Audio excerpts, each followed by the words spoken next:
Last night was epic, don't you think? Yeah, we had an elite lineup yesterday. Everybody was supremely talented. Or at the very least, they were fluent in English. Your hair is weird today. No, my hair is not weird today. It looks normal. I prefer this style, to be honest, because I don't have to, flip it all the way back. But the thing about this hairstyle is that it gets dirty really fast. Like after just 8 more hours, it's gonna look like a hot mess. Mm.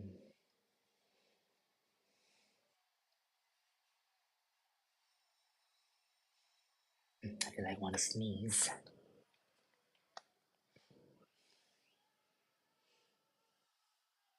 We're gonna chillax for a while, and then we can start the whole speaking practice.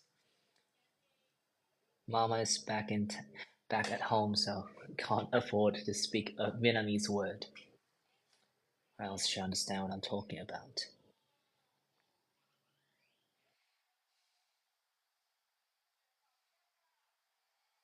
Mm. Mm. I want to do other types of content, and I want to do some writing homework, some summarization. It's just that I'm not quite sure how to work this camera. Writing task one, please. I want to do that, but I have no idea how to do it. I mean, hmm. I suppose I'm gonna have to buy, a tripod or something, and then I'm gonna um, put the camera on that so you can see my screen instead. It's just that for the time being, not quite sure how I can do that. So someone recommended me to download that whole, TikTok live studio, one thing or another. But the thing about, that particular program is that you have to use a computer. I don't have a computer, I have an iPad. Yes, I enjoy doing that as well, correcting students' work. Sneeze. Oh, hello, Miss Flo. Yes, bless me. Yeah, so you're stuck at 6 for writing task one. Hmm. Oh, I'm sure that is driving you around the bend. Hoi. Yeah. How was your test today? You had an MCQ, right? How was your test today?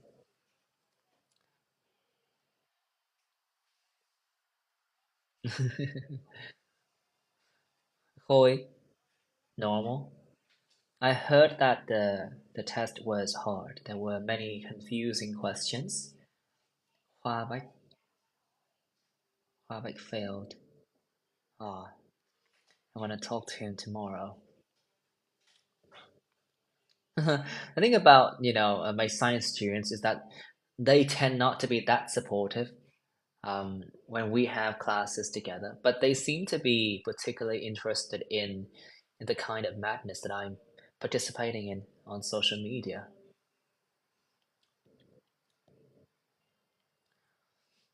Hmm. Hoi, thank you.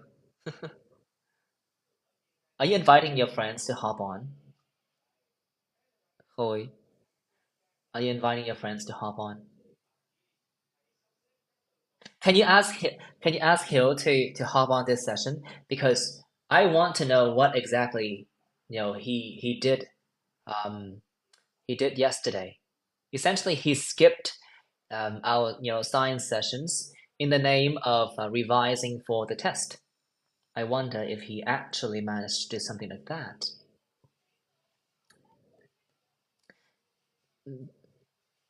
He skipped to go to the gym. I knew it. That bastard.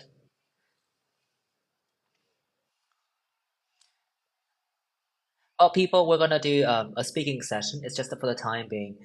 No one has made, a request, so I'm just gonna keep you all engaged in this conversation that I'm having with a student of mine. Hello, Ling. Hmm. Khoi, I have a question. Why are you on your devices all the time? No, Miss Phil, I do not. Yeah, I do teach A level, but I only teach A level chemistry. When it, I used to be able to, teach physics, but the thing about physics is that if you don't solve physics exercises that often, you tend to forget all of the formula really fast. And even though I like biology, I think that like there are just too many words, too many vocabulary items when it comes to A level biology. But I like biology. I think that is a fascinating subject. But my bread and butter has always been chemistry. It's bedtime, so I watch TikTok before bed. Ah, you know what, Chloe? People have told me that my voice has that particular, quality. It's a bit peculiar, but it's pretty soothing, and it can lull you to sleep. So you can just, keep this live stream on, and before you know it, you will just drift into the realm of dreams. And I hope that today it will be the realm of nightmares, especially made for you. So there has been one request extending bedtime for more time to study. Extending bedtime for more time to study. No, my students don't really have the concept of studying. In fact, when we're having lessons together, they talk about something else. And well, for boys, they often talk about only one thing. Throughout um, non-stop nutting November, they were only talking about one thing. Now that it's over, though, I'm not quite sure what they're gonna talk about. These boys are disgusting. Hmm. My apologies to all the ladies in this in this live stream session. You know, I'm talking about my students. A few more minutes, and then we can do a bit of speaking practice.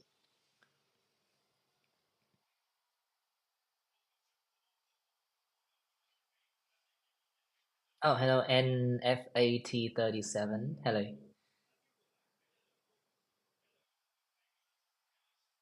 Well, I can speak Vietnamese. I'm very fluent in Vietnamese as well.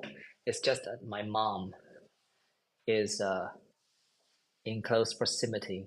I don't want her to know what I'm doing. Like all good kids.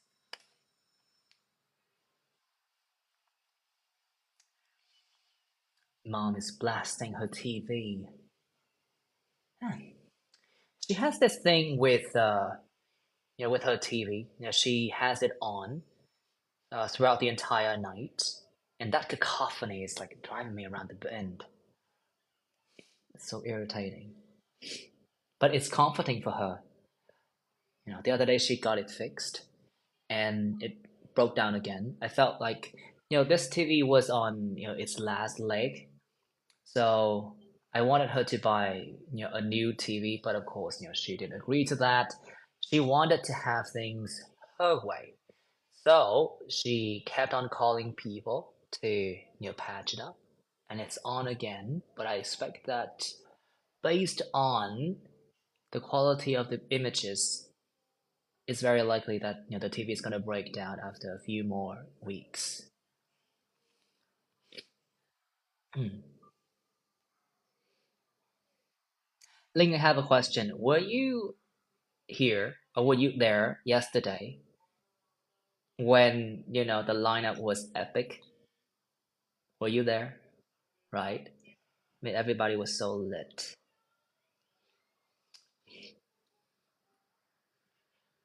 3 more minutes, and then we can do a bit of a speaking training.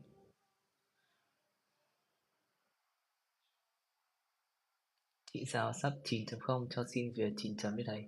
I mean, sure, if you want it, you can get it. I'm not quite sure if my kind of 9.0 is what you actually desire.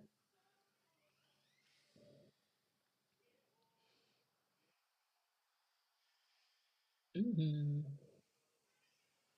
Trần Anh Kha. Kha, are you the person that I am thinking about?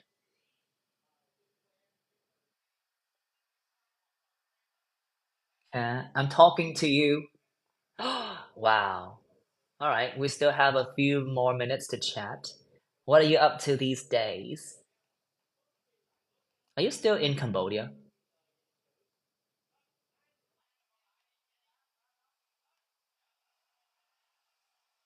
Kha, I'm talking to you.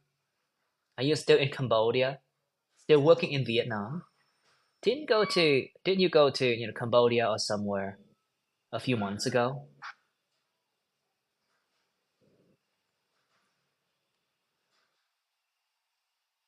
Sometimes to Malaysia. Oh, Malaysia, not Cambodia.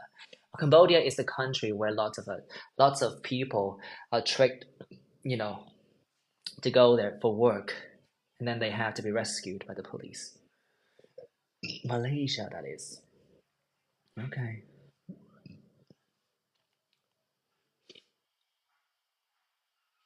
Kai, you were not here yesterday. It was epic. There were lots of people who claimed to be, students, and then when I invited them on, they really turned up. Mm-mm-mm. I want to do other things as well. It's just that for the moment, I'm not technologically capable of doing other things. I think that correcting writing pieces would be a very interesting experience. And Kai, you know all about that, right?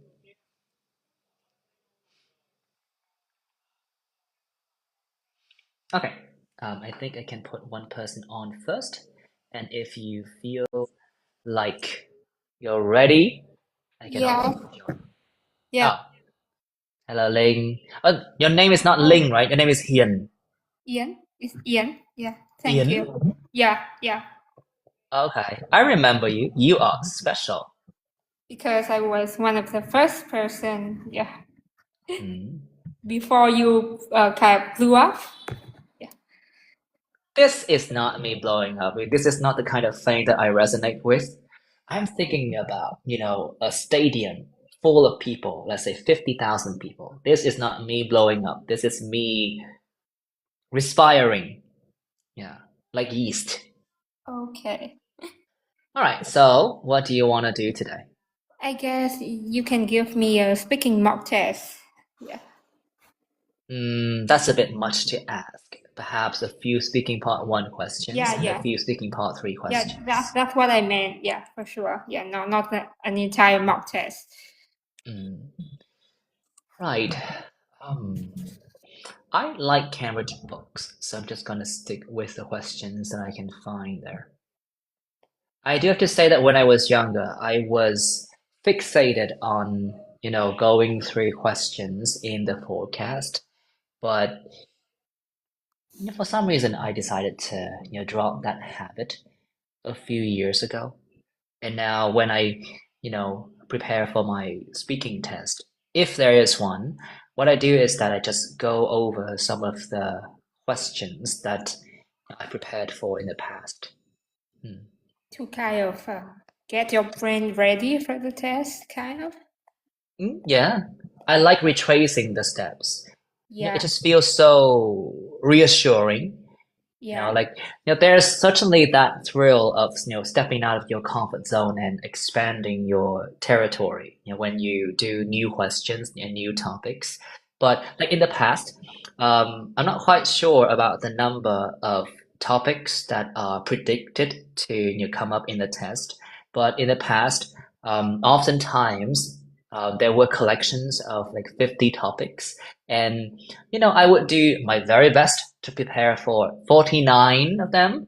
And of course, I always got, the one that I did not prepare for. So Yeah, I for guess sure, the 50th. it knocked the wind out of me. So Yeah. That I was why I decided to, switch to a different tactic. Yeah, I told you about my speaking part too, right? So Mm. I did all the forecast, and then the question the examiner asked was outside of that forecast, but somehow I did it, our fun a few months ago before the Mm. test. So yeah, it was okay. All right. Um, let's talk about television programs. Where Oh, do you usually watch TV programs and why? when? Where do you usually watch TV programs?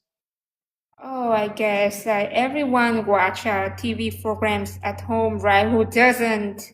I don't think of anywhere else, where we can watch TV programs. I guess in the past, people can watch it in, some kind of communal places, but these days, people would just watch TV programs at home, I guess. Yeah, as far as I'm, concerned. What's your favorite TV program?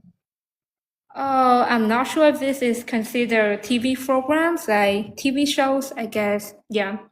My all-time favorite TV show is Breaking Bad, but it's been years, and to be honest, these days I'm not really into, TV shows or whatever. I'm more into gaming and reading Korean comics, which is Mm. called manhwa.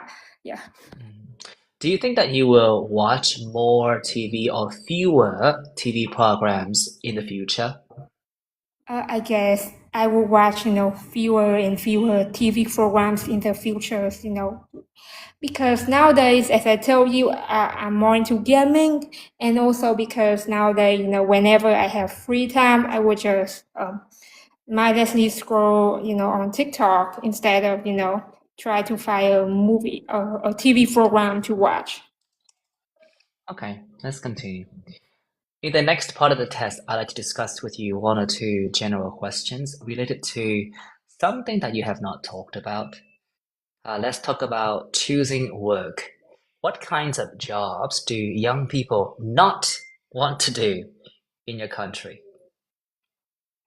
Oh, wow, this is a tough question that I have never thought of before, but I guess like young people nowadays, these kiddos, they don't really want to do jobs that are, physically demanding. So, for example, jobs like farming or jobs related to, traditional art and crafts these days, a lot of kids is not, following their parents' footsteps because these jobs can be really monotonous and meticulous and tiring. So people would just, prefer to, work a kind of like white collar job, I guess, instead of, these kind of manual labor jobs. Hmm.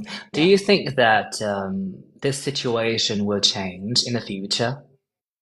Well, I don't think that's the case. Like, with how things are going on, people are not switching jobs unless, the government decide to do something about it, like, subsidizing these line of work. Then maybe, people will be convinced to, to switch back to, traditional kind of jobs like art and crafts or farming. But if not, then they would just, try to do, yeah, they would just, Hmm. Well, then, who's best at advising young people about choosing a profession? Teachers or parents?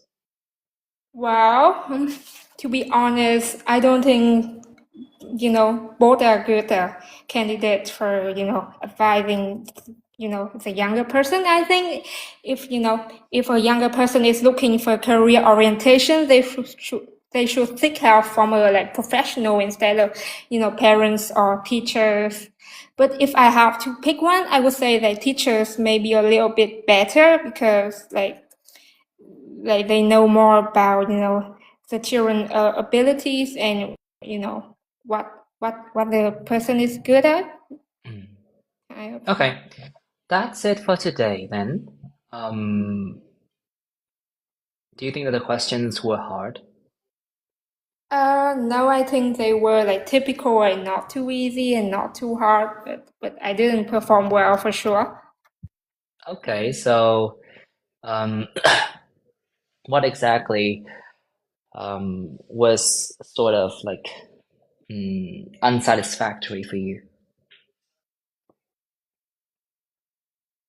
I guess like I was too quick to jump into, certain ideas, and I did not Mm, expand some of them enough. And sometimes, I did my choice of words was not the best. mm. Okay. And is that something that you'd like to work on?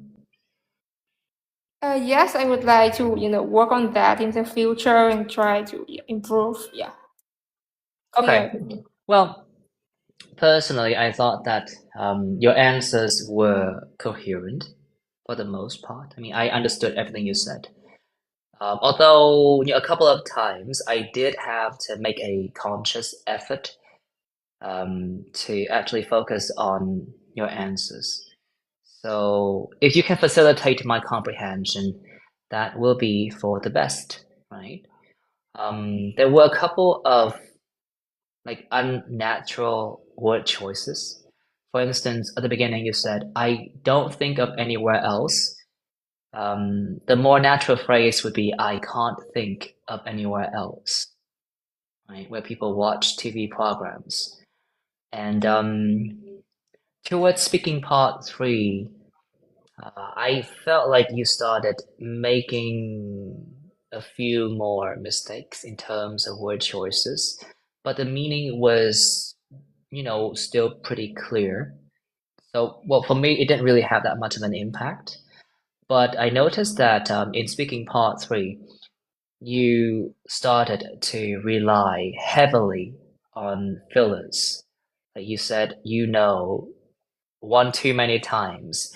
And um, there was, an answer in which like your use of fillers actually, like how should I say this, outshone the actual content that you wanted to deliver.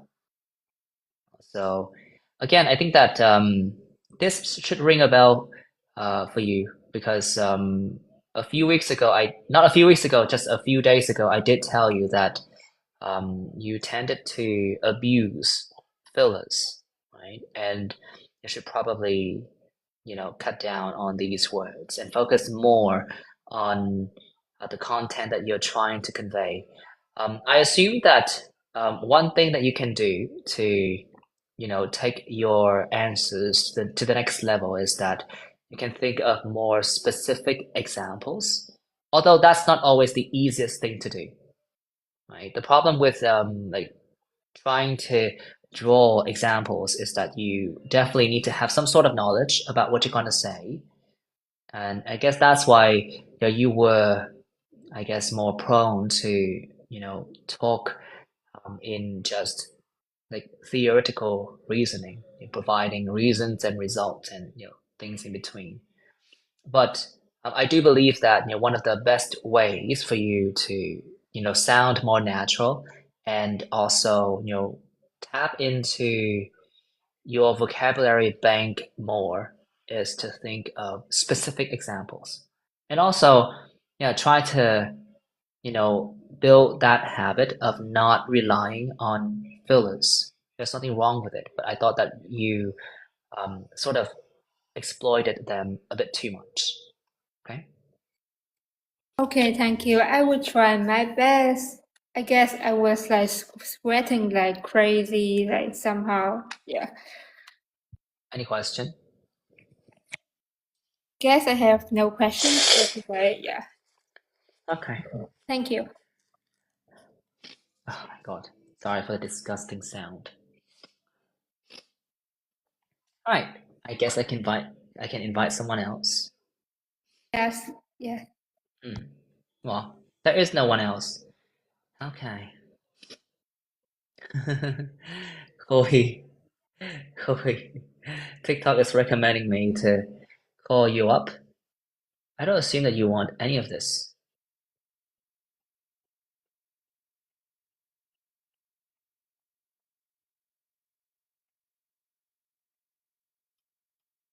Peter's in.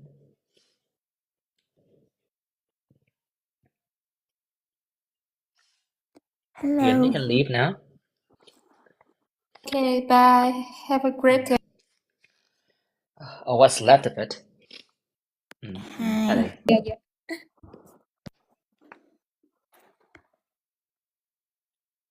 Ellie. Hi. My name is T. Tui. Yes. Okay. Okay. So actually, I hesitated to to come to the live because I think all the previous performers very good at the speaking. Actually, I was so nervous. Are you Guys, less nervous now? no. Well, there's not much that we can do about that. Yesterday, I think that the lineup was epic. Yes. Lots of people wanted to come on, and apparently they were all proficient English users who just wanted to have a test. Okay. Okay. So can you please ask me some IELTS speaking question? Do you have a particular purpose? Like you want to get, you know, I guess a band score out of these answers? Yes. Okay, cool. I'm going to ask you a few questions, okay? A few speaking part one questions, and then we're going to move on to questions in speaking part three. Let's Okay. talk about age. Ooh, this is a rather weird topic, but okay. When you were a child, did you think about your future? Not really. I think when I was a child, I always think about is the toys and movies and something that may not influence in the future, influence me in the future. Just about like simple things in my life and my families and friends. What will be different about your life in the future? What will be? Mm. Okay. I think maybe in the next 5 years, I will be working in another nation because I'm planning to go overseas to study a master degree. And for the next 10 years, I think I don't think that too far. So yeah. Okay. In the next part, I'd like to discuss with you one or two general questions related to what you have not been talking about. Okay. Hold on. Where are the questions? Okay. Let's talk about work-life balance. Do you agree that many people nowadays are under pressure to work longer hours and take less holiday? I think. Okay. Can you repeat the question, please? Do you agree that many people nowadays are under pressure to work longer hours and take less holiday? I don't think so. I think many people choose that lifestyle and get more money to enjoy their life, to have a better life. What I think is that they might be under more pressure because of the social media, because of the everything on social media has been exaggerated. So their mental health might be What are affected. some of the things related to work that have been exaggerated on social networking platforms? I think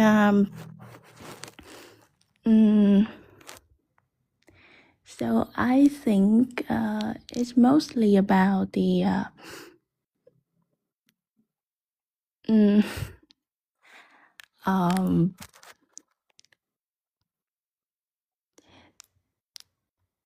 sorry, I So can't. do you think that when people go on the internet and they see, posts about work opportunities or how lucrative certain lines of profession can be, they should believe everything they see? No, I think everything on social media has have a lot of filters, and so they might see rich and successful people on the internet, but that's not all. I think there's just a few, the tiny proportion of the population achieve that. So they might, I don't think they should get nervous about all the things that they see and let them have affect negatively on their life. But then how can people tell whether what they can see on the internet is actually, reliable and realistic? That's that's very difficult. I think they have to be very critical. So I always think about is just the experience they have. Like, for example, they get they get like scam or trap sometimes, so they can get the experience and then okay. Okay, so they need to learn Yeah, from like practical lessons, right? yeah, They have to be fooled so that they will learn better. yes, Okay, that should be it for this speaking session. Well, I thought that most of your answers were understandable. yeah, Your pronunciation was clear for the most part. And even though you bombed one question in speaking part three, I thought that your responses to the other questions were very nicely constructed. I could tell that you had solid points, and the way that you presented your arguments also gave me a positive impression, which is not something that I usually say. Usually, I don't care. Right? I only care about whether or not you can like verbalize your thoughts and whatnot. But I personally thought that the way that you delivered your answers was, in a way, so endearing, and it made me want to give you the benefit of the doubt. Right? thanks. There were a couple of mistakes. In speaking part one, I did ask you a question using past tenses. Yeah, So okay. my advice for you would be to, try to get to grips with, questions about the past, because, sometimes examiner deliberately pick questions concerning past events to test whether or not you can, actually use past tenses, right? So you Mm, need to keep an eye out for that. So you said, all I think about is. So what is the correct version? um, all I thought about it is Was. okay. I mean, I think that when it comes to your grammar structures, sometimes you can blend tenses by virtue of, their functions. There are certain things that are true now, and they were also true in the past. So you might be, incentivized to use, present tenses. Like, what's the name of that tense called? What's the name of that tense again? Um, Simple present, right? Simple present to talk Mm, about things that are always true. mhm, Even, the thing that you're talking about is in the past. So like I think that my rule of thumb when it comes to answering speaking questions is that you should try to streamline your answers as much as possible. So if the question is about the past, I would advise you to just stick to the script and use past tenses for the most part, right? And when you jump back to the present, you can use clear discourse markers to tell the examiner that I'm gonna talk about the present now. You can use words like now, but right now, but at the moment. Understand? Yeah. Right? So that's, in my opinion, is a very interesting piece of advice that, well, I have given my students in virtually all courses, and I hope that you're going to be able to make use of that. Next 5 year, Okay. next 5 years. So what's wrong with that?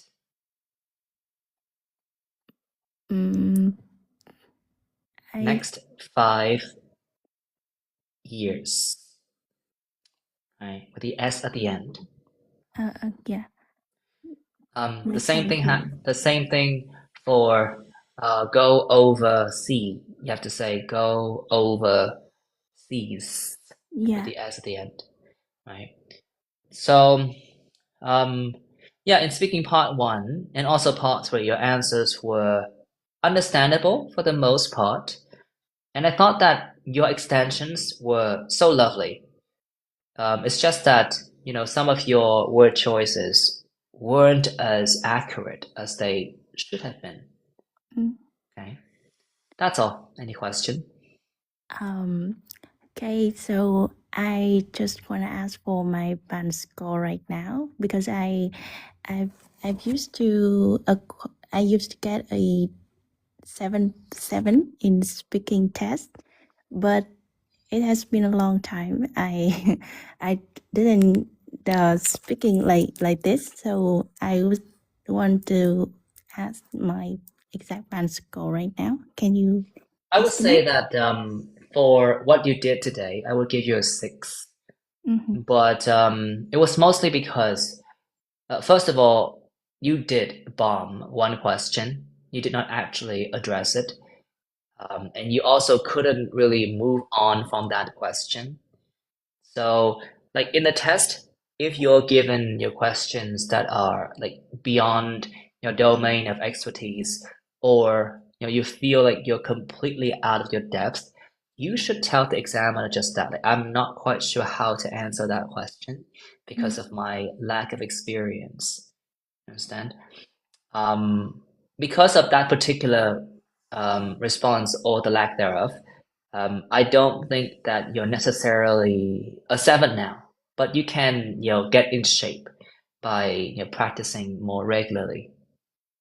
Okay, so if I want to achieve more than 7, so what's the difference between 7 and 7.5? Can you? Well, the thing about 7 is that you demonstrate a sufficient level of accuracy. So the mistakes that you made in your answers earlier on should be removed, right? You should only struggle with like very complex answers. And by that I mean your answers that talk about like sophisticated things. When you're trying to cover these topics or these ideas, that's where you can sort of just, spiral out of control and your words fail to, come together in a sensible way. But for some more basic questions, you definitely need to hit the nail on the head most of the time. For 7.5 is between 8 and 7. And I think one of the, I feel like the hallmark of someone who is, band 7.5 is that, that person is capable of, speaking at length quite effortlessly. So they can just, keep on speaking. And the way that they develop ideas is effortless, as I've mentioned. And they can also use a pretty nice range of vocabulary items and grammar structures to, verbalize their thoughts. But then they might not be like super accurate throughout their answers. They might make mistakes here and there, but overall the impression is very positive. Like this person definitely knows how to, communicate in English, and like they have access to a very wide range of vocabulary items and grammar structures. So that's the impression of someone who is like 7.5. Okay. Thank you. Thank you very much. And I hope you good health. And I love to see your content on YouTube. Really? The writing and speaking content in your IELTS group on Triple. Yeah. Nice. Okay. Thank you for promoting that. Right. Okay. Goodbye. Goodbye.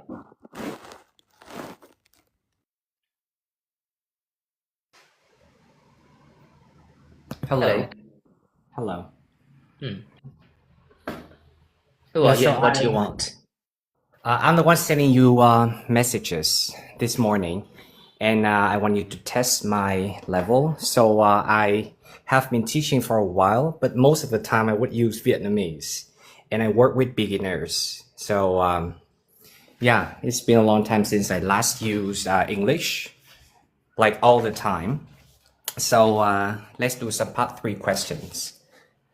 Okay, I mean, I don't mind doing that, but can you perhaps rewind the tape and use, softer language instead of I want you to? Can you say, I hope that you can ask me?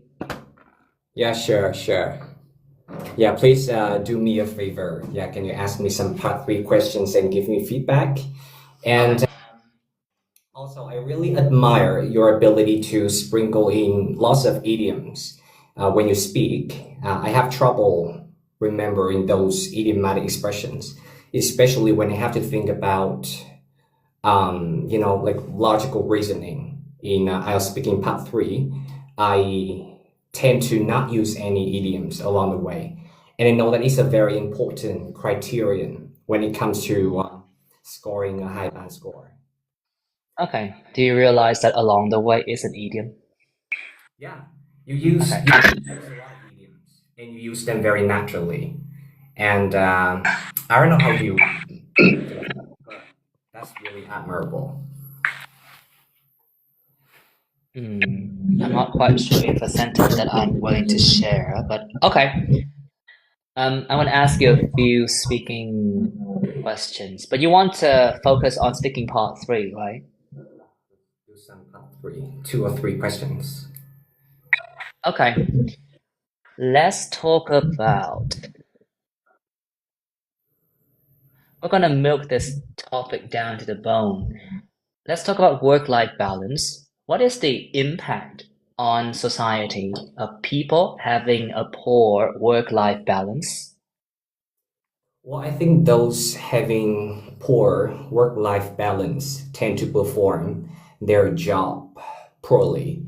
So if they do not contribute to their company in an effective way, then their company is not going to be profitable. And, you know, it is very difficult for those companies to really contribute like tax to our society, and it would have a negative impact on the economy of the country, certainly.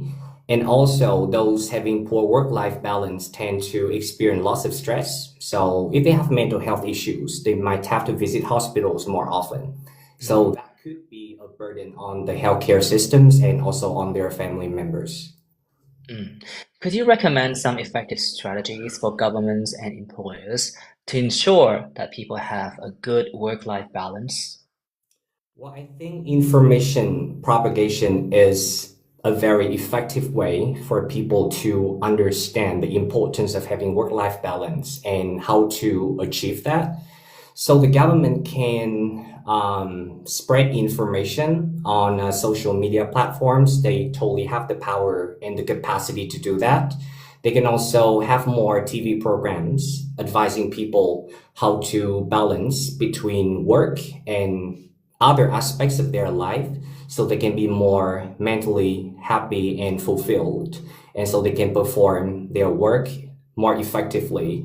And that's how not only them, but also the society benefit from such kind of information propagation. Yeah. Is there anything that, ordinary people themselves can do to reclaim, any semblance of work-life balance? Well, I think they can do their own research. Information is universal and ubiquitous nowadays. With the But click, then, do you think that they should believe everything that they see on the internet when it comes to, how to, redress work-life balance? well, of course, information on the internet is not regulated. Basically, anyone can post anything, so they have to, take every information with a pinch of salt.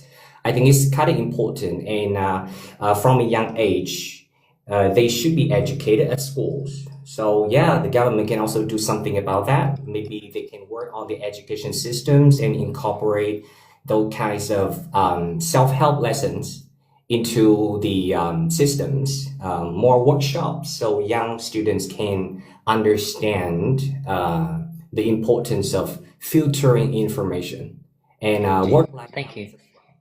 Do you think that people should seek help from life coaches? Well, credible life coaches, then yes, but some of them might not have enough knowledge or credibility. They might even exaggerate their achievements or certificates. So it's very important to read reviews carefully, or maybe you can ask your friends or those who are close to you who have experienced that kind of coaching. And if you have reliable sources, then yes, you can count on them. But if not, it might not be the best case. Okay, nice. These are all the questions I have for this particular topic. I thought that your answers were. Did you just sneeze? No, it's just kind of trembling a little bit. Are you living with a cat? No, no, just me. Okay. Well, I thought that your answers were very clear. Although I do have to say that, you didn't exactly hit the ground running. In my opinion, you had a slow start, but then, you were able to garner that kind of momentum that would allow you to just, keep on speaking in, the questions that, followed the first one. So that was very nice. Your pronunciation was crystal clear, which was perfect. I wonder if you can actually sustain that kind of clarity, when you speak English for like 15 minutes. But I believe that, it's within reach. And like funny enough, when I asked you that question about, whether people should, believe everything they saw on the internet, the idiom that sprang to mind for me was also, take everything you read with a grain of salt. So in a way, we were like-minded, which was But great. you can see the frequency of me using idioms is very far and few and far between. But when you speak, I see that virtually every single sentence that you said has an idiom, like at least one idiom, and you still manage to use them very naturally, like super naturally, and they're so easy to understand. And I wonder, like, how you do it. First of all, I thought you must have some kind of practice or routine that can help you achieve that level. well, I do this sort of thing for a living. So these idioms are not new to me, and I've been saying the same thing, in my like speaking lessons. So perhaps that's the reason why. I mean, I always tell my students that, they didn't hit the ground running or something like that. So I use these idioms on a regular basis. Personally, I didn't think that there was an issue with your lexical resources. I thought that you were able to, express yourself adequately. Your vocabulary bank was sufficient, and there was that particular answer for the second or the third question, and I felt like you were really in your element, which was fantastic. You didn't use a single idiom there, but your topic vocabulary was on point. And as far as I'm concerned, that's the hallmark of someone who is like genuinely, proficient in English. Like when I actually do the test in speaking part three, my focus is not on using idioms. I mean, if there's an opportunity for me to use them, then I'm gonna take it. But I'm not gonna, go back and forth thinking about, what idiom I can use and, things of that nature, because that's definitely gonna, mess up my flow and that's gonna undermine my score, right? So, um, I'm not quite sure why you're so fascinated by the idioms that I use. I only get to use them so often because this is a rather familiar context. This is not exactly uncharted territory for me. I've been saying these words in the same context many times. Maybe you do not notice it, but I believe it's not just me, but everyone in this live stream can easily realize that you are using a lot of idioms along the way, and your ability to weave in those idioms is kind of very natural, and it is very rare in people I have interacted with. Really, it's really rare. It is like your ChatGPT. Yeah, like the way Is that a you compliment? speak, every single word that you use is just like on point and very concise, and your pace of speaking, it is not too slow, not too fast, but certainly there are some variations in your intonation and all that. You're like a live chat GPT, really. This is like you're the first person that you know, like you're the first person is like this, really. Oh, Yeah, dang actually, it, man. I haven't got it on record. yeah, like Thank you. yesterday, I also watched your live stream, and there were a lot of great people, certainly, but the way you speak is still very different from them. Oh, sure. I want to take your compliment. I want to take your word for it, although I'm not quite sure if it's actually true, but sure. I appreciate y'all. So what's your question? Do you teach in English? I mean, when you teach science. Yes. In fact, I can only teach science in English because my Vietnamese vocabulary in that particular field is kind of limited. But So I, but what I really need to, discipline my students, I can be pretty effortlessly fluent. so what about when you teach IELTS writing? You also use English? No, not anymore. I used to do that in the past, but I felt like doing that sort of, in a way, impeded me. Like it didn't allow me to fully express myself, and I was always, guessing whether my students, were able to, wrap their head around what I was saying. So for writing, 2 years ago, I decided to start teaching in like full English, except for exceptional classes, right? In most of my classes, though, I tend to just deliver lessons in Vietnamese. When it comes to writing, Like on average, how much time do you spend speaking in English per day? I would say, well, I teach science on a regular basis, and when I teach science, I have to use English. So I want to, generously give myself 2 hours per day. Yeah, I see. So it's like if you are a teacher and like if you work with beginners most of the time, you really need to allocate some time to practice.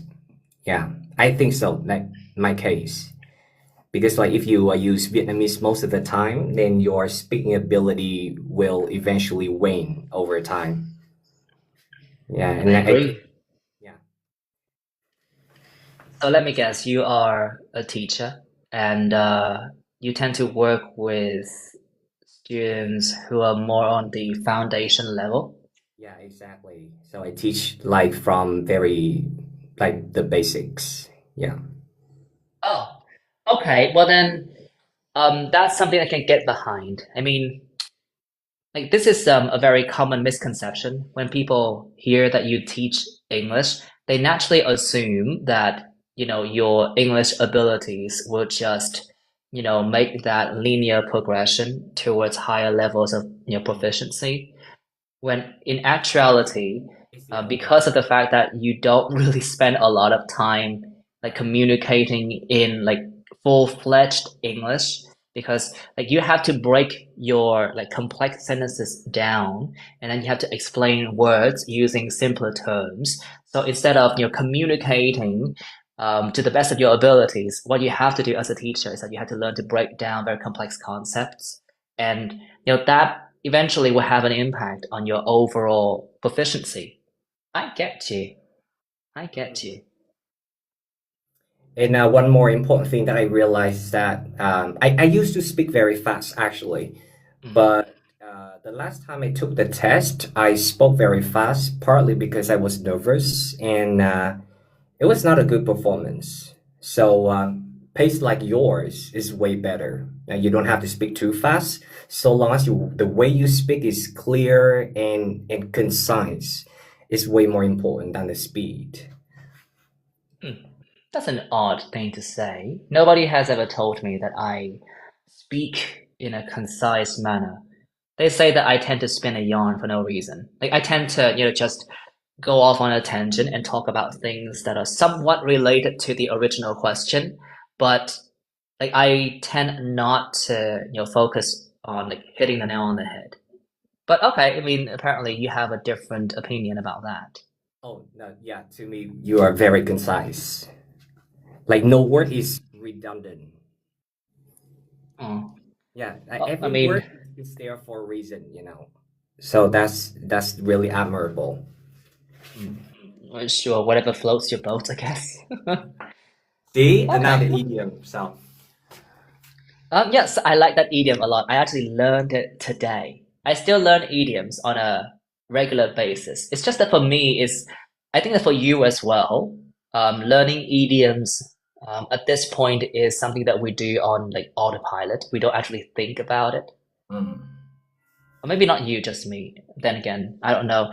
I think that again, I don't think that there's a point to like being obsessed with like using idioms. So if you feel like you like my idioms, fine. But I personally don't think that idioms are going to make that much of a difference for someone of your caliber.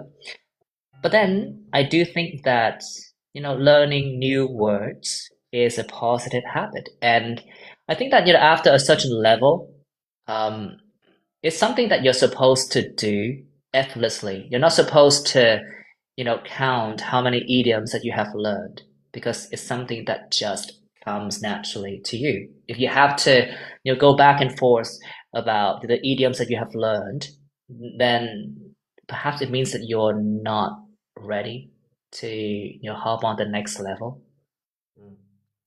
mm. Do you listen to podcasts every day? No, no, no, no, no, no, no. I'm not that patient. So, do you mumble to yourself? Like, you just learn a new idiom, then you just like mumble, like create. When I was younger, I did spend a lot of time like trying to learn new idioms by applying them in many situations. And when I work as a science teacher now, I do my very best not to pull my punches. If I do have to use idioms in a context, I'm gonna use these idioms, and then based on the reaction that my students give me, I might dial back and explain things to them. Mm, So for me, that's how I I learn idioms and use them like in regular contexts. I see. Oh, one last question. So the last time you took the test, you spoke like this, right? With this pace and the way you use idioms and vocabulary, all that. You spoke like this? Well, I always speak this way. All right. So yeah, thank you a lot for your sharing. I really appreciate that. Okay. And if you have time, please reply to my message. Okay. I'll think. No, sorry. I will not think about it. I will reply to your messages. Yes, let's. Okay. Okay, so see you. I wonder if this person is still on. Yes. Hello, sir. Oh, Will, you're still on? Yes, I've been waiting. I've been learning a lot from your talk as well. I have a question. Have we met? Actually, no. Have you ever been to this Live? session? Yes, in this live. When you, I think it was the first time that you went live. You asked whether you can, you could share the screen or something, and then I answered it. Oh. Yeah. Oh, okay, so you were there from the get-go too. Yeah. Wow, you're very special. Not that special. I'm not talking about your special abilities. I'm talking about the fact that you were there when I still had no idea what was going on. You were there. Yeah, I'm not I sure. still have no idea how to work this machine for other purposes, like correcting writing homework or doing my own writing homework. But I like the fact that you're here. Okay. An OG member, I guess. OG member? Yeah, I followed you from Threads. Really? Yeah. Oh. That's I saw all of the feedback and all of the writing feedback, and I learned a lot from that as well. Sometimes, sometimes when people say that they learn lots of things from Threads and Facebook and whatnot, I do have to say that I'm kind of proud of what I do on social networking platforms, but it also rubs me in a wrong way. Like, it makes me think about why you're not paying for my courses instead. Just kidding. Sharing is caring, though. People say that I'm selfish to a certain extent, and I think that there's a lot of truth in that. I'm not that, caring towards other people. It's just that for the time being, I can't seem to connect the dots and make all the necessary connections when it comes to, sharing certain things and, drawing people to the classes that are going to pay my bills. But I'm going to figure that out soon enough. And somewhere down the line, you won't get to thank me just for sharing. You're gonna thank me for, wow, thank you for signing me up for the class that I'm gonna have to pay for it now. Okay, I've got enough materials already. Okay, that's fine. So, what do you want? Actually, I'm going to retake the IELTS test maybe within the next 3 months. So I'm trying to see if my speaking could be somehow improved via your feedback. Okay. Wow, that voice is so deep. What happened to you during puberty? No, I don't really know. Just that my normal way of saying. I do have to say that the grass is indeed greener on the other side. This time around, that voice is something that will sound super great on this body. For some reason, like when you pick up the phone call and you say hello, do people greet you as a man or as a woman? Sometimes I heard one person talking to me saying that I was a miss or something. Yeah, I don't really know why though. Well, That's a regular problem for me. Whenever I pick up the phone, it's always, Miss, can you jump down to pick your parcel? Like, Miss. Okay, anyway. So you want to do a speaking mock test, and then I can give you some feedback. Yes, please. Okay. Now let's talk about age then. Interesting. Are you happy to be the age you are now, and why? Well, actually, I wouldn't say that I'm really happy with my current self because I'm now not having anything to be proud of, especially for my financial problems. I'm currently in debt a lot. I have to say, so I'm trying to pay up my bills and trying to earn a living in order to get out of that situation. Do you think that you have changed as you have got older? Well, yes, of course. Back in the day, I used to be a really mischievous kid who did not really care about others. However, as time passes, I eventually grew up to be, I would have to say, a decent man, as my mother and my family has been giving me a lot of like punishment so that I could be a better person as I'm now. So I would say yes, a lot. What will be different about your life in the future? I would see myself maybe in the next 5 or 10 years to be a capable man who can supply everything to his family. What's more, I would also look forward to seeing myself being a successful entrepreneur or something like that in the future, so that I can get out of this current situation that I'm living in. Okay. In the next part of the test, I'd like to discuss with you one or two general questions related to something that you have not talked about. Let's talk about technology and education. What is the best age for children to start computer lessons? Well, I believe that as soon as possible, when they get around the age of 7 or 8, when their cognitive ability has started developing, I believe that at a very young age, they can really adapt well to the situations and to all of the new technologies nowadays. However, those kinds of actions should be supervised by parents or teachers who can guide them into using those technologies correctly, rather than just letting them use those devices and technologies like without any supervision. Do you think that there are disadvantages to letting children use technology from such a young age? So there would be a lot of problems arising from letting them using technology at such a young age, obviously. One of the things that they will have to face would be scams on the internet. There are a lot of scams happening nowadays, especially human trafficking to Cambodia.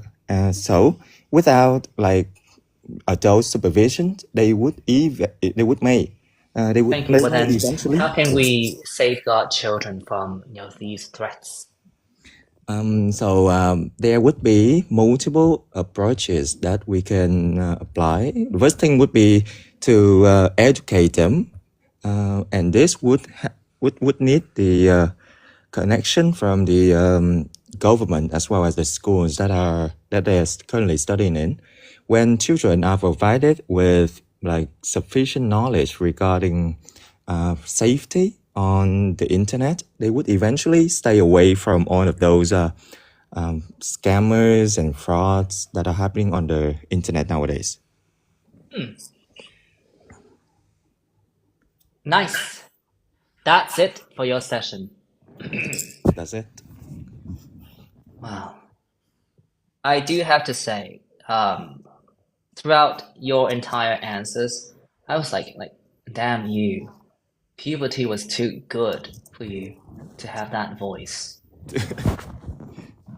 Don't really think so though. Sometimes I feel like my voice is like a little bit too deep something. I don't really There like is it. no such thing that is a voice that is too deep, unless you want to go for high notes when you go to sing at karaoke bars. Well, in that case, that's going to be a problem, right? But your voice was deep. You should not take it for granted. Now, you can try to have my kind of voice, and whenever you pick up the phone call, people are going to say, "Miss, Okay, do you want to?" as long as I can get your English proficiency, it's okay. We can change. Well, then no, that's not gonna happen. I'm not an idiot, okay? You're asking for a slice of the moon. Okay, well, apparently you're a greedy person, and I thought that your answers were fine, but like when I was listening to you, I felt like something was off about your pronunciation and your pace in general. But I couldn't quite, put a finger on it back then. I'm not quite sure if I can pinpoint it now. Yeah, because I felt like you sort of like stretched some of the phrases out in the wrong way.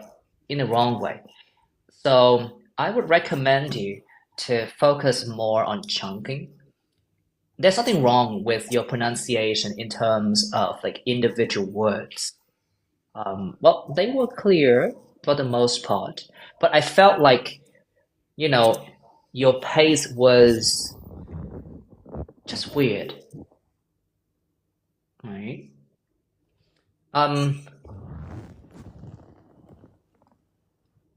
What did I note down here?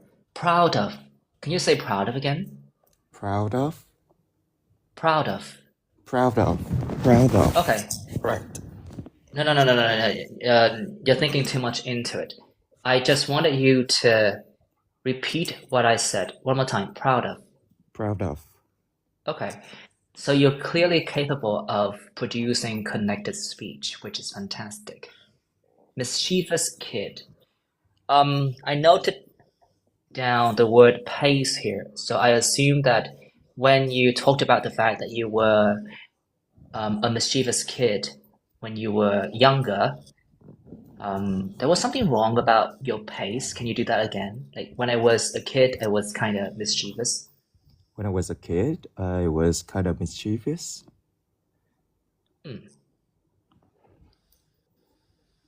Okay. I think that you need to work on your chunking. That's all.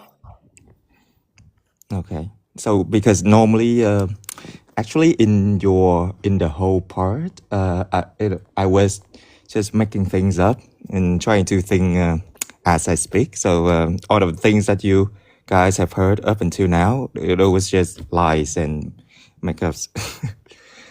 No one cares. Yeah. No one cares. We will forget about you the moment that you leave the session, you egomaniacal person.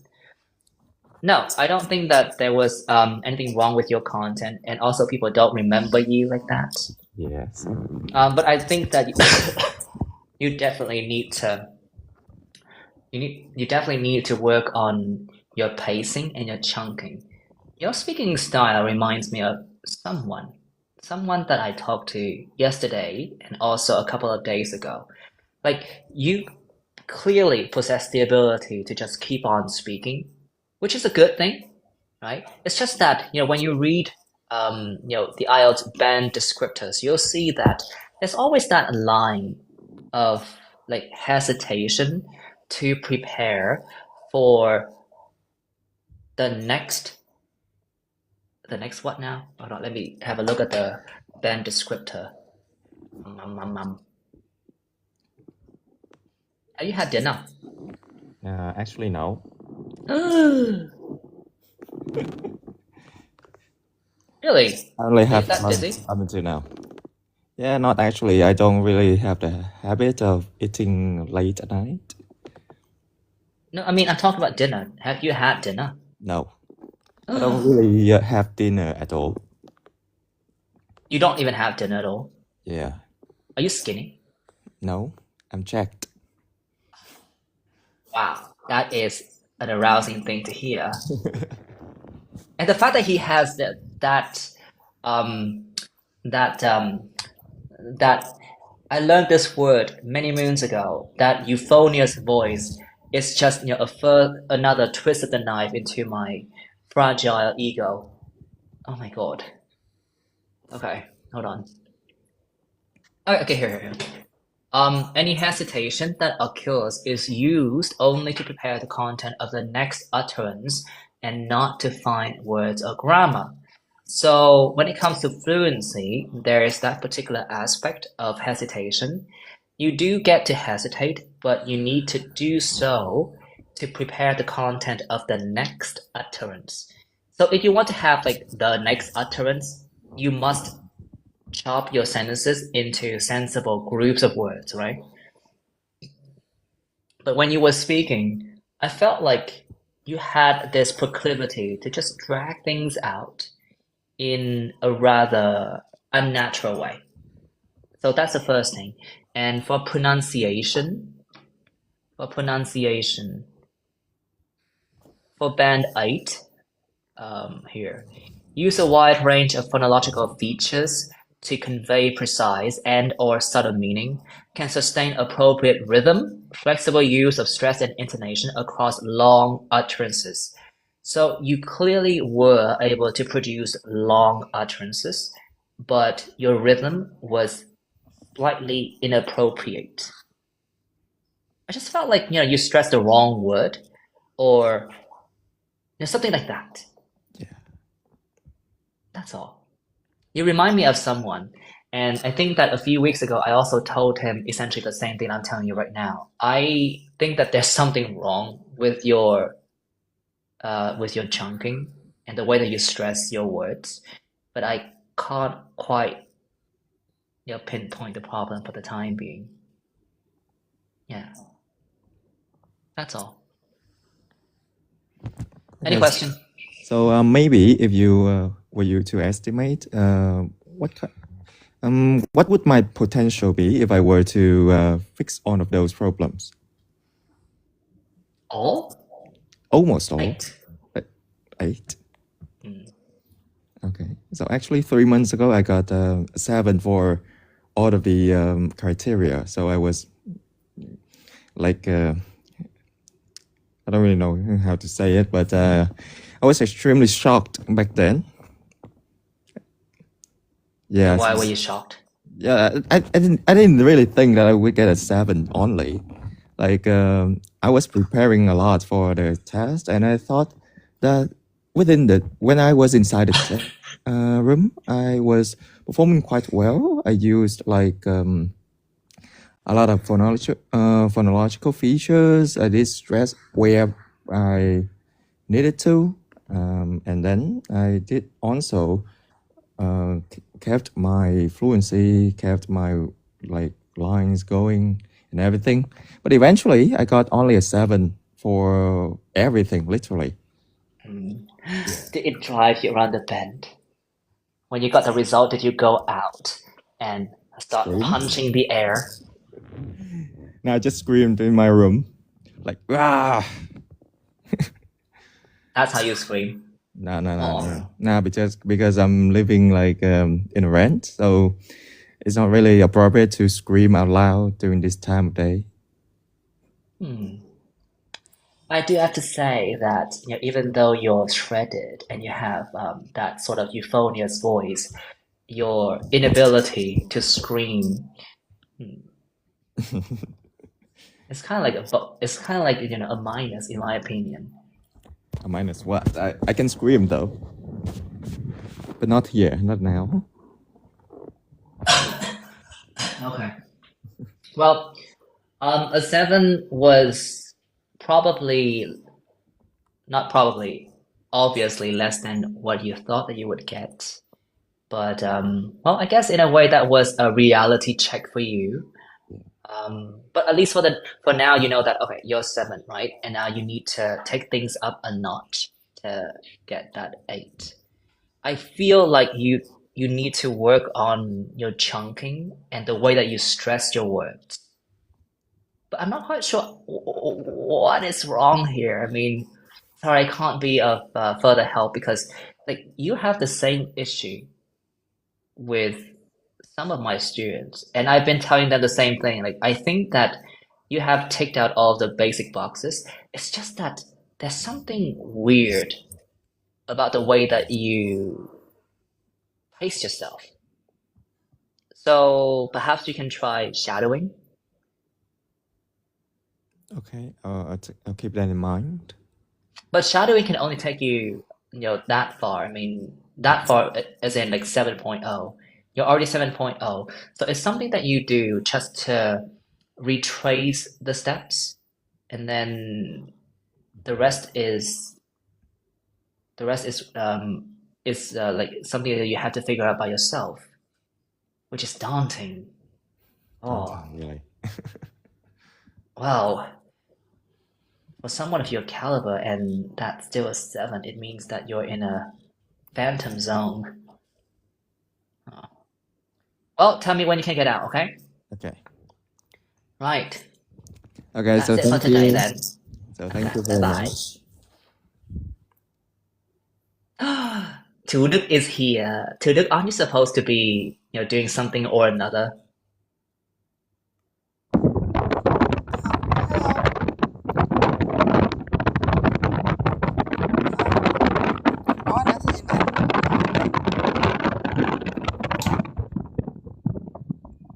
Ủa gì trời? Hello. The comment section strikes again. Hello, can you hear me?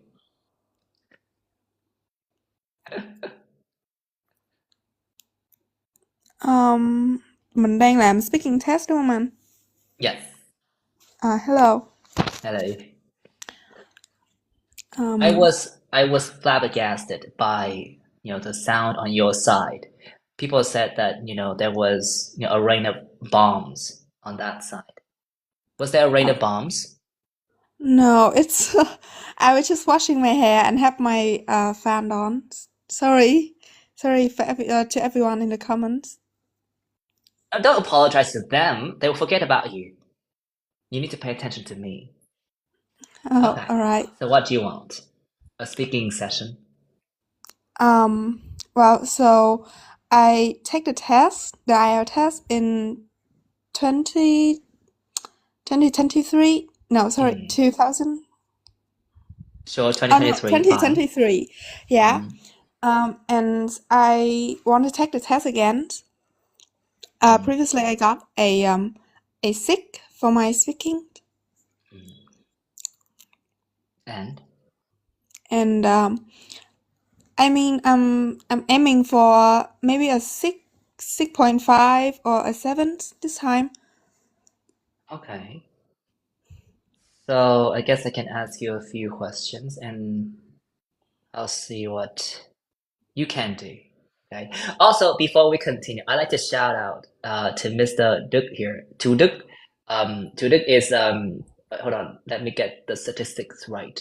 Tu Đức is the teacher who has got what is his score again? He says that all the time, like a catchphrase.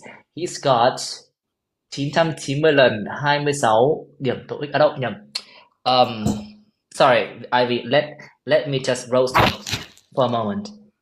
Chú Đức is the person who got, 26 lần 26 990 lần hay 26 lần nhỉ? Điểm TOEIC là 990. Okay, so he got 990 26 times. 26 lần 990 điểm TOEIC, rồi là 8,5 overall IELTS, trong đó thì speaking là 8,75, còn writing là gần gần gần 8,5. Đó. Yes, that's Tu Đức. Yeah, he embarrassed the hell out of me whenever I jump on his live stream just to show him support, right? But then he would make fun of me. So yes, that's Tu Đức for you guys. I think you can find his name somewhere in the comment section. Okay. 990 lần or something. Your statistics are so confusing. Okay, sorry, E. Your name is E, right? It's just a fake name. It's my clone account. A fake name? Okay, sure. No, it doesn't really matter for me.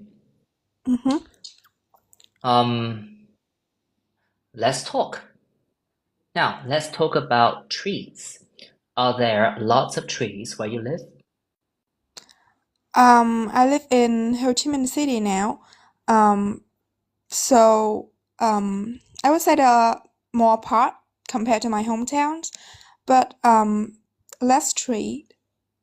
We have tree in park, and then like some pot plants, but I feel like that is it. We don't have many space for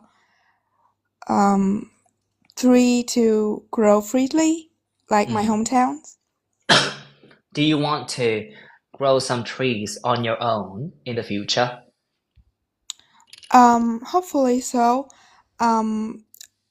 Back when I was living with my parents, we have a lot of herbs, and my mom is like an orchid collector, so we also had a lot of orchids in our homes. In the future, if I was lucky enough to have my own homes, I would plant a lot of flowers and have some herb for cookings, and I would depot and steal from orchid from my mom gardens. Nice. In the sorry. In the next part of the test, I'd like to discuss with you one or two general questions related to what you have not been talking about. Let's talk about technology and education. Do you think that schools should use more technology to help children learn? Yes, I think that schools should use as much technologies as they could and incorporate them in teaching. For example, I feel like AI had become a trend recently, and there's just good and bad ideas about it. But as a student myself, I feel like it does a lot more good than harms. And in terms of other kind of technologies, like maybe incorporating more I don't know, but yeah, I think So it's good. do you think that schools should stop using books and switch to technological alternatives like films and videos and games? Well, no, I don't think so. I think that books and other means of traditional teaching are irreplaceable. Um, Video games and music and videos are good additions, but they are not replaceable. They are not. I feel like they're not good enough to replace book completely. Do you agree or disagree that computers will replace teachers one day? I I disagree with that. I feel like learning and the whole learning process is a very human thing. I don't think that even in the future, no matter how advanced AI and computer becomes, they can never replace a real teacher. Because I feel like teaching and learning is a process that need humans interactions. So I don't think that education would work without a real human teacher. Okay, that should be it for your session. Um, So you're planning to retake the IELTS test, and this time around, you're striving for a 6.5 or a 7? Yes. Okay. I think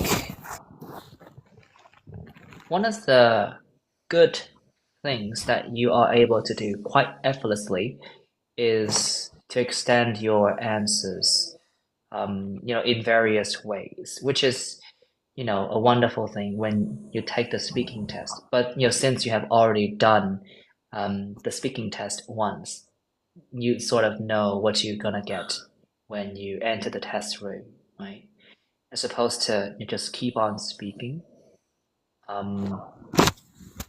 There were a couple of pronunciation errors. For instance, what's wrong with the phrase "there are lots of tree in the park"? In park, trees in there are lots of tree in park. I think that are you saying a pronunciation problem with that sentence or cohesions or Definitely not cohesion. I understood your message perfectly, but what is wrong with that sentence? There are lots of tree in park. it meaningless, I guess, because park is supposed to have a lot of trees.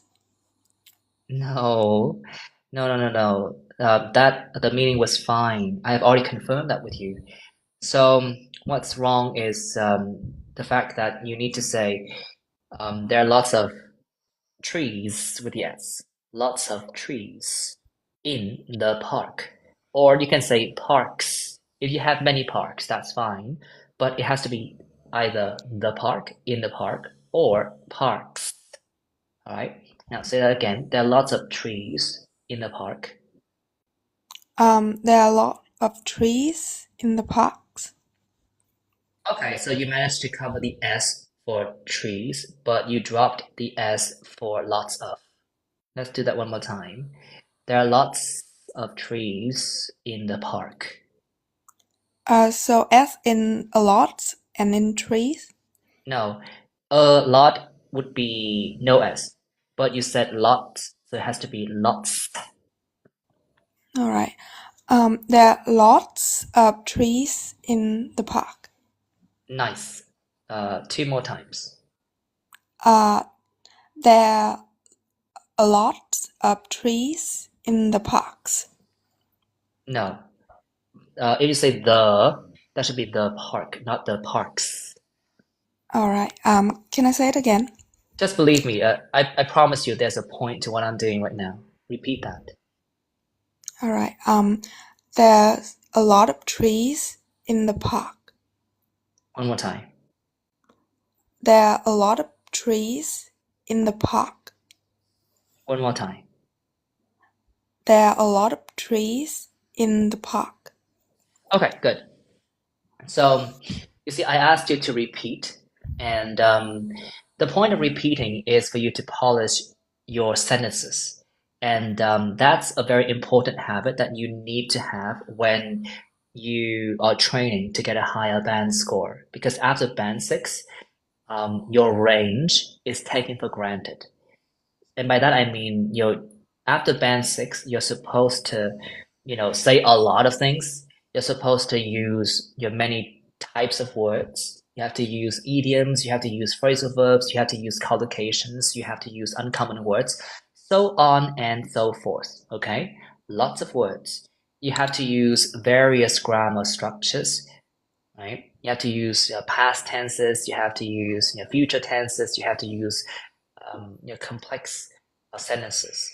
And you also have to demonstrate a wide range of phonological features. You have to say S, you have to Z, you have to say t, so on and so forth. Okay, but the hallmark of someone who is band 7 is that that person is capable of speaking English with a higher level of accuracy or precision, right? And the only way for you to actually achieve a higher level of precision is to repeat and iron out all of the mistakes that you make.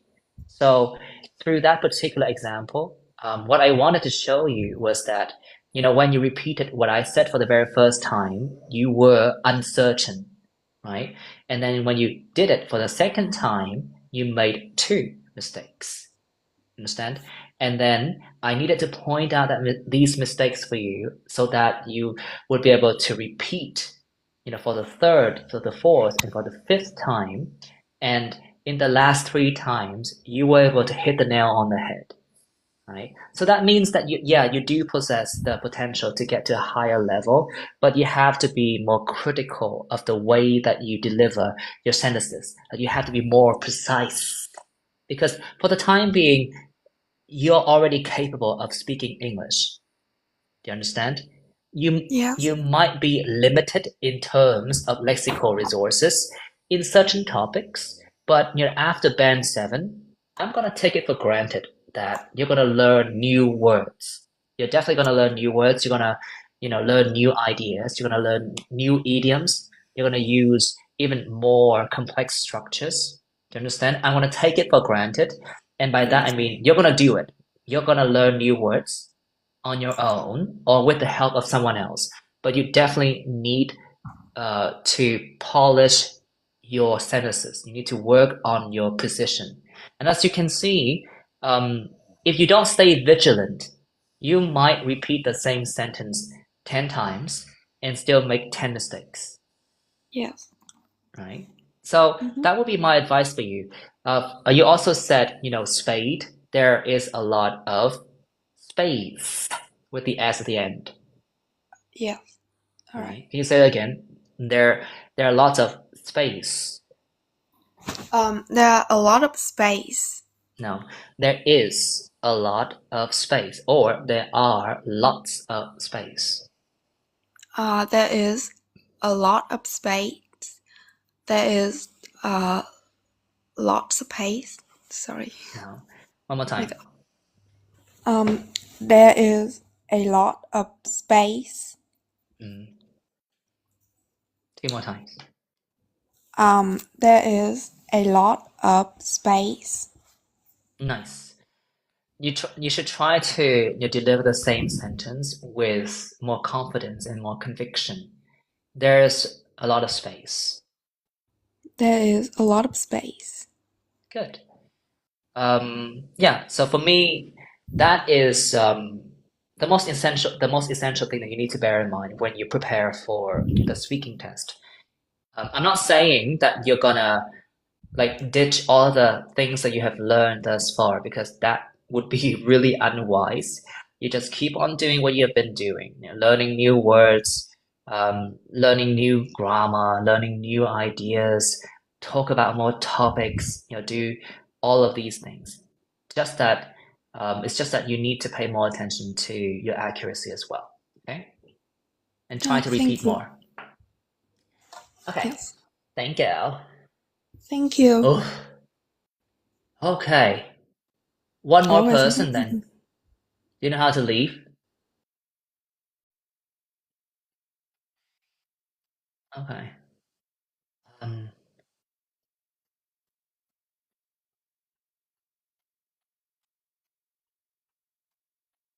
Please to Kardashian, thank you.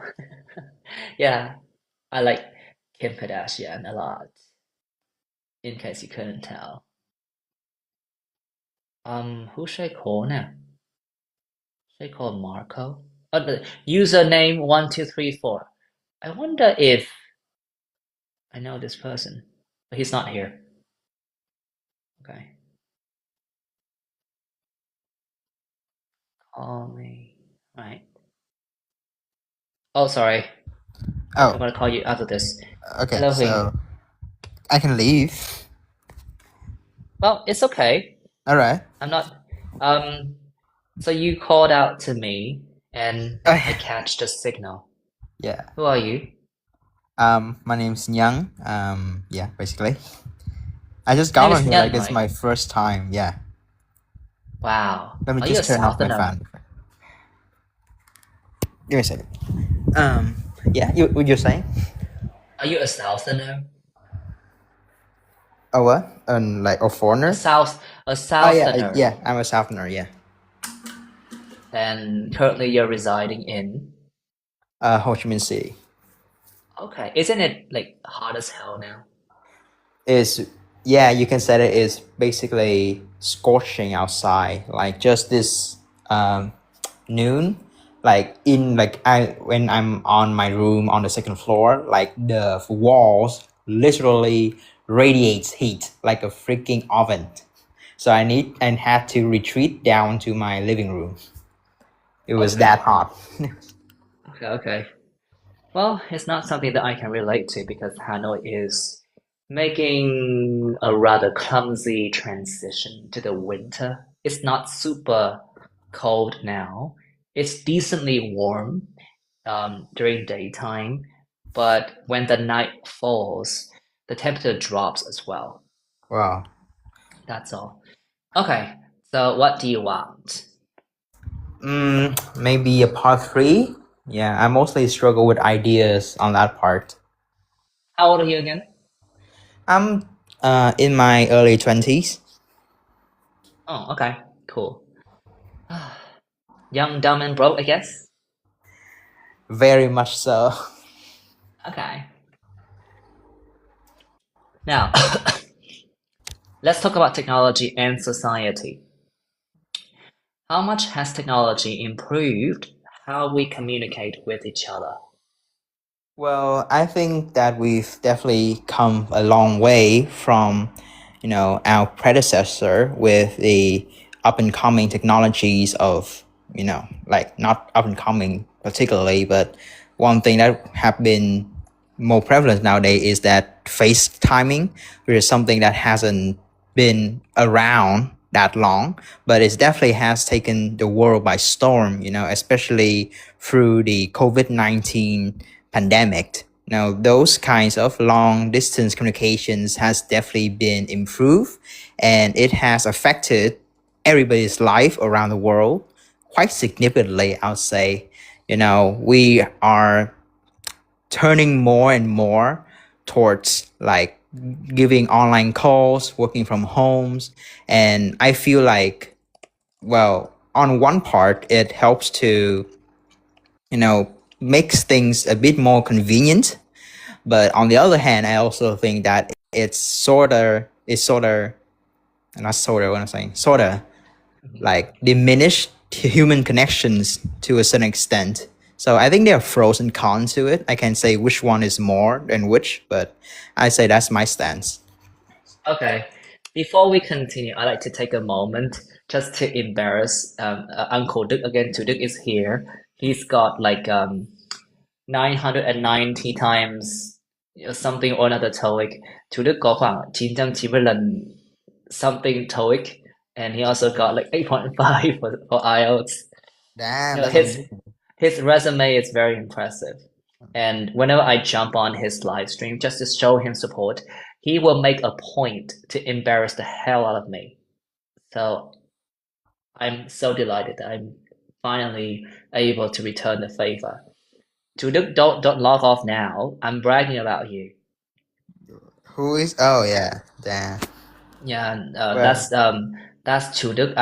I've been asking for his invitation for his wedding, even though I haven't met this man once in my entire life. But oh, you know, he seems to be very knowledgeable about me, and he always embarrasses me on his live stream, even though I'm just there just to show him my support. But well, okay, he's no longer here, so we're gonna move on then. yeah, like Okay. Um, okay. Do you agree that there are still many more major technological innovations to be made? Well, like how people often say the sky's the limit, right? And I think that we are still in the midst of transitioning ourselves to something better, something greater with the emergence of things like AI or like whatever Elon Musk is doing. But I think it's definitely a step. I don't know whether it is in the right direction or not, but I definitely believe in the future where all the things that we have thought to be impossible in the past, become reality. Yeah, I definitely think that is a very, very real, even certain reality. Mm. And well then, in that case, do you think that students should continue to take part in science courses when they go to university? Well, I mean, yeah, I think it's quite obvious, like I think one of the things that educators has actually have been pushing for lately is to open these courses surrounding subjects like math or technology in general. And I think that makes sense, like people are getting more interested in it, and obviously getting a job in such a field is quite lucrative. So it's it's a no-brainer that students should pursue them. Like not every students, but if they have interest, they should pursue them. And I think it is a trend that like Vietnam education is actually, pushing for. So I'll say yes. In some countries, people say that the number of students who enroll in science courses is actually declining. What can be the reason for that? Well, I can't say for certain. I'm sure there's a reason behind it. Like, what can I can't really say for sure. Like one potential, I think is a very minuscule factor though. But I think one of the things that, you know, like caused this shift, away from technological like subject like majors is um, everything you can find, everything you can learn can be found online nowadays. And education online is free. You don't have to spend like 4 years of your life on a chair in school to learn that thing. And I think like I said before, with the boom of technology nowadays, resources has just been piling up on top of each other online through Thank different you. sites Well, and then, stuff. is there a reason why this development is affecting science specifically, rather than, all realms of expertise in education? Can you say it again? Like who were you like saying affecting to? Man, that was such a sophisticated question, and now you're asking me to reinvent the wheel? No. Like I'm asking, like you said something when I didn't catch it. Like you said affecting who in particular? I didn't hear that part. My question is, why do you think, this particular development of, getting free materials on the internet is having a negative impact specifically on science rather than, all realms of expertise in education? Well, like just on science, well, that's definitely a very difficult question, and I'll be very honest, I don't think I have the pedigree to answer that. So I'm just gonna give my take. So I think the reason for this is that students are outsourcing their thinking, if that makes sense. Like they don't rely on themselves to take from what they learn, but instead they just use what is offered online, things like ChatGPT or of similar natures, to basically handhold them throughout their learning process. And well, I think for that reason science in particular and everything else in like in general is taking quite a blow from that. It's Thank quite a you. dangerous thing. Thank you. Nice. First of all, I'd have to say I like how gritty your voice texture is. Gritty, not Yeah, I get greedy. that quite a Gritty. lot. Okay, no need to flex. No, yeah. Um, okay, before we get to the mistakes that you have made, I'd like to mention the fact that you used two very nice words, minuscule, and there's another word, petty what now again? So what? Pedigree, was it? Pedigree? What does that mean? Is that a fahe? Pedigree, right? A person's family history, education, experience, or the history of an idea or activity. Oh, he's off. Damn you. It's a Worth a very retry. okay. Pedigree. You don't have the pedigree of something. Yeah, I just remember like that word just popped into my head and I used it. I didn't really know what it meant.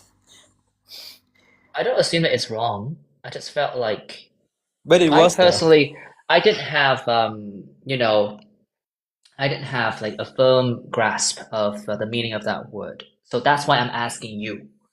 What does that word mean? Yeah, like I just remember it and for some reason I guess it sounded like degree. So I just used it on a whim and yeah, it came out like that. I didn't actually knew what I was saying at the time I was saying it. Oh, Yeah. well then, okay. Well then let me remove that word from the nice word list.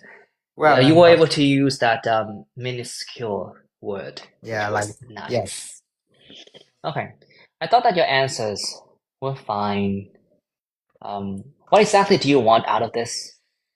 Well, yeah, I just want to practice and well, like I actually joined a lot of other live stream and many of which told me that my problem mainly lie in the ideas. You know, like I don't like when you speak too fast, your brain doesn't keep up with your mouth, sort of deal. So I want to hear your take on it. I want to hear like maybe is there something I did that was not exactly good.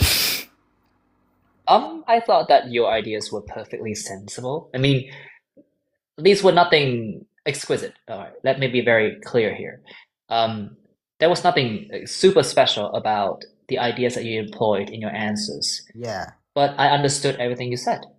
I thought that, you developed your answers appropriately. There were a couple of mistakes. Let me run down the list. Those kinds of communications, I'm not familiar with that phrase, so I'm not gonna say a word about that. Yeah. Working from homes, there was an extra S. On one part, it's better to say on one hand, right? It's sort of diminished. So the problem here is that if you say it sorta, you can say it sorta diminishes, or you have to say it has sorta. So there must be a like the word has there, or maybe the shortened form of it. Yeah. It's sort of diminished. In that case, you have to push the T in, but you just said diminish, right? Can't say for Mm, certain.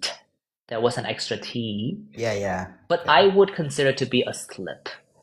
Minuscule. Oh, that was a nice word. I like that. Yeah. Um, One of the only one in my repertoire. there's no need to flex. No, like that, like that's the one thing that I turn to whenever, like maybe like just to flex to the judges. One of the weapons I have. Ah, how childish.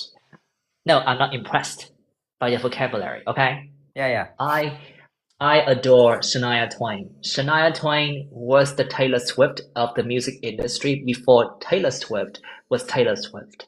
And according to Shania Twain, that don't impress me much. That song messed up my grammar big time, right? That don't impress me much.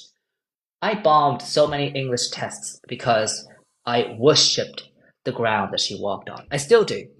But no, your vocabulary does not impress me. But still, that word is nice. That word is Yeah. nice. Um, personally, I think that I guess what other people have told you is legit and valid.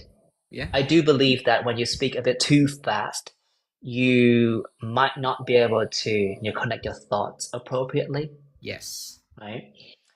So that's, well, a sound piece of advice. It's just that from what you did in today's session, I would say that You just need to, I guess, be in your comfort zone a bit more. Because from my observation, whenever you like step out of your comfort zone and start experimenting with new ideas, you can only maintain your accuracy for a while before you start spiraling out of control. But yeah, it happens to the best of us, and I guess that's why you should, practice domain expansion. I guess I don't know what it's called, but Yeah, that's the it's one. from the manga, right? You should probably build. Um, you should try to, how should I say this? I mean, um, I know what I want to say. Like it's like on the tip of my tongue. I think that you can sort of construct more ideas that you can employ on a regular basis. It does not mean that you will always resort to these ideas because that's going to be a very unnatural thing to do. Yeah. It's just that, when you're doing the speaking test, it's just best for you to play safe. If you can address the question head on, you can do that. But sometimes your direct answers may not be something that you're familiar with. And when you talk about these ideas, you end up making a lot more mistakes as a result. I see. Understand? Right. Like, there were certain parts in your answers when I felt like you were so in your element. Like, you were really just rapid firing vocabulary items at me. And I thought that, yep, I'm gonna take them all for the team. But there were some other parts where you sort of, lost the momentum. And I noticed that there were lots of pauses that were not supposed to be there, Yeah, right? most of which are So, ideas.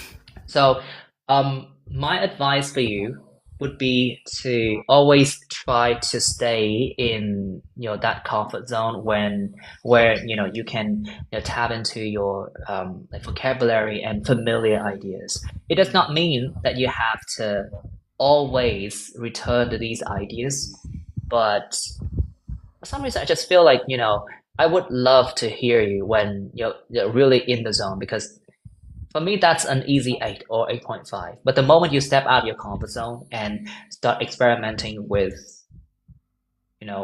less familiar ideas, that's when you start losing control. It happens to the best of us, but perhaps you can try doing that at home and expand, your domain of mastery. When you do the test, try to just stay in your lane. Okay? Okay. Right. All right. All right. That's all. Okay. Okay. People, thank you for sticking around, but it's already a new day. So I'll see you at 10 today, okay? 10 in the evening on a Tuesday. And as Nicki Minaj usually says, starships we're meant to fly. Hands up and say goodbye.